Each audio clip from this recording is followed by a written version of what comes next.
Rams and the Saints. Ooh.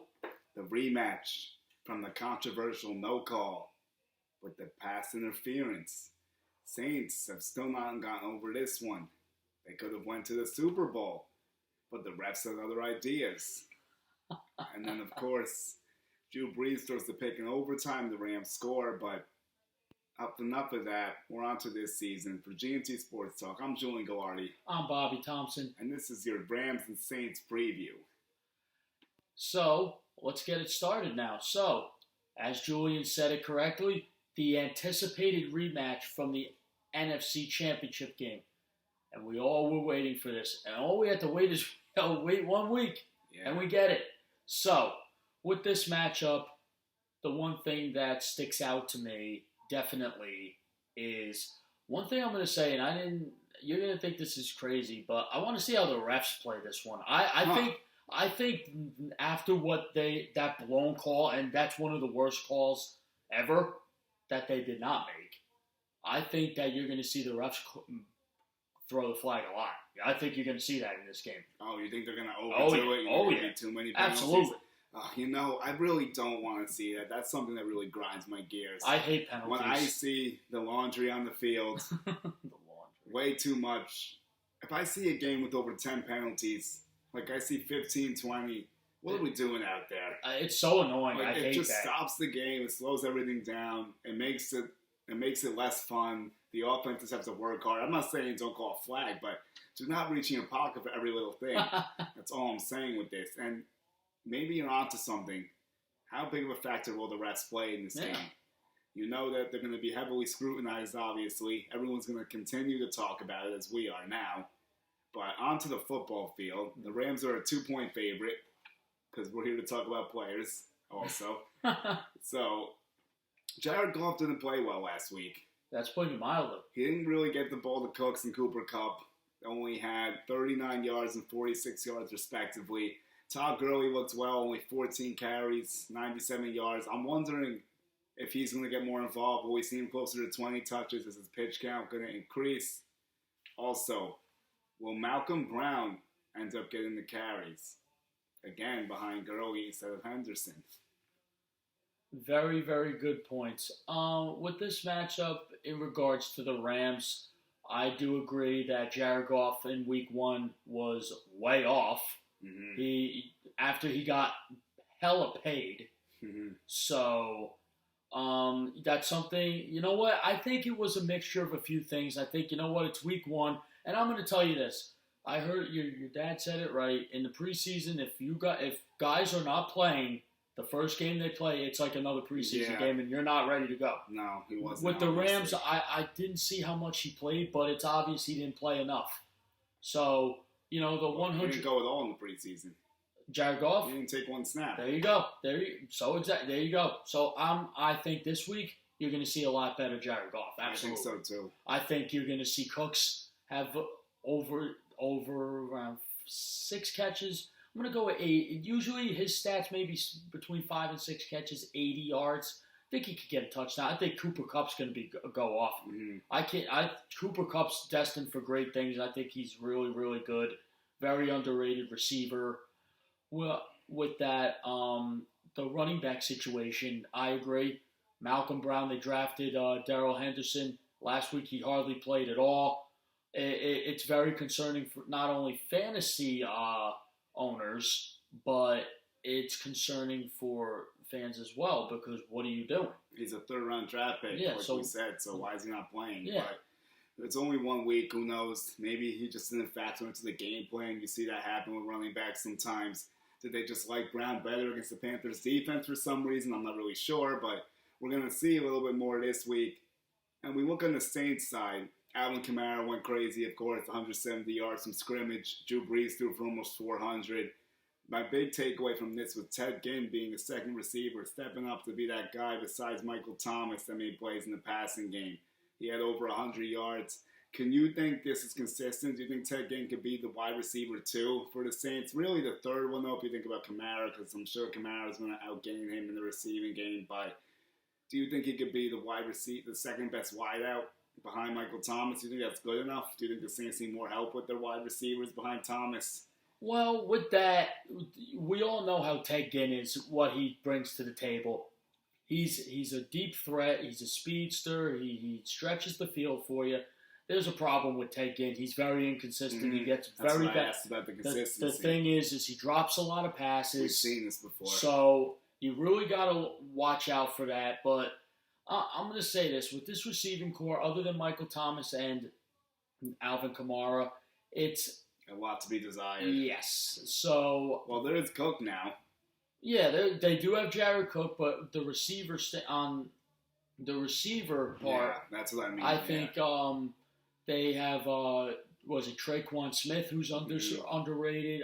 Kirkwood sometimes they use is okay, but none of them jump off the page. Really. You know what? After all these guys' names, I think he has to be the number 2, but he has to be more consistent. You got to come out there because Michael Thomas is going to get doubled every game, and he's going to get his targets and he'll get his receptions.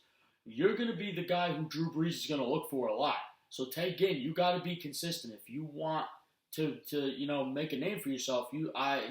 We've seen what you could do, about how dominant you could be, how scary you could be, not only in the receiving game but in the kicking game as well.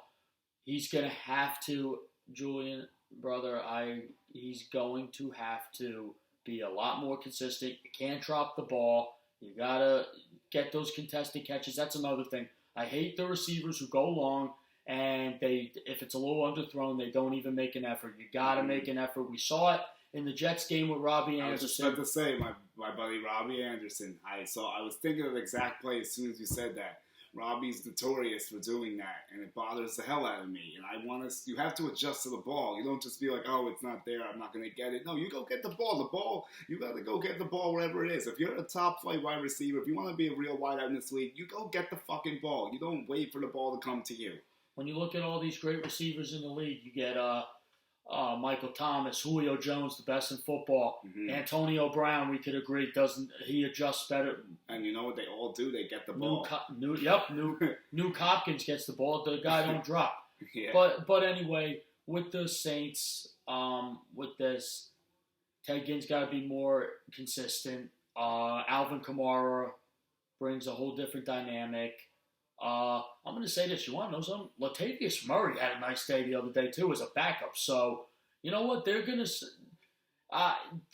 be okay. The one thing I do have a concern about with the Saints, I think with their defense, they're very underrated, but there's games where they could get taken advantage of. Yeah. So, you got to worry about that. You know, they do have an underrated corner in Marshawn Lattimore. Von Bell in the secondary is pretty decent, but Anzalone for the linebackers is okay. But other than that, the defensive line, I'm not really sold on. Davenport is the first. I don't know why they wasted a first-round pick on him. I'm sorry. Oh, really? Wow. Yeah, I'm not sold on him yet. How about Cam Jordan? Cameron Jordan is, well, yeah, how could I forget about him? I was waiting for him. He's good. They got Malcolm Brown from the Patriots, and he's showing exactly why we got rid of him. Nothing. I know it's week 1, but watching the game in the preseason when we went that day, he hardly even did anything. So, but here's what I'm going to say with this game. It's going to be high scoring again. It's going to come down to whoever has the ball last, and if you don't turn the ball over, that's how it's going to come down. Okay. And I'm going to say this. You ready? Mm-hmm. Saints get that revenge, baby. And the way they get the revenge is the same way the Rams went to the Super Bowl last year. Goff is going to get picked off, and Lutz is going to kick the game winner. 33-30 Saints. Wow. Well, I think that's a great prediction, except I'm not going to agree with it. I understand what you're saying, honestly. I just think it's going to be a Rams day. I think they're going to take that home turf. The Saints struggle outside the dome sometimes. Very true. I also think that Goff is going to do great, like you said. I think Cooks and Cobb are both going to go over 100. I think Gurley's going to get 20 touches. We're going to start to get more involved because it's the type of game that you need a full game from Todd Gurley. I mean, they only won by 3, but I guess you can get away with it against Carolina. We saw they're not the best team, obviously. No. So this is a Saints-Rams. This is a big game. This can be for seeding later in the season.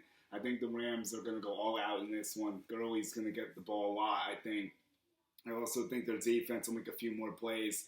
The Saints front 7, like you said, it's not exactly the best. I really think it's more of an issue with the Texans' offensive line than it is with the Saints' rush being that good. Mm-hmm. The Texans' line can't block anybody, and the Rams' offensive line is much better Absolutely. than the Texans' 100%. line.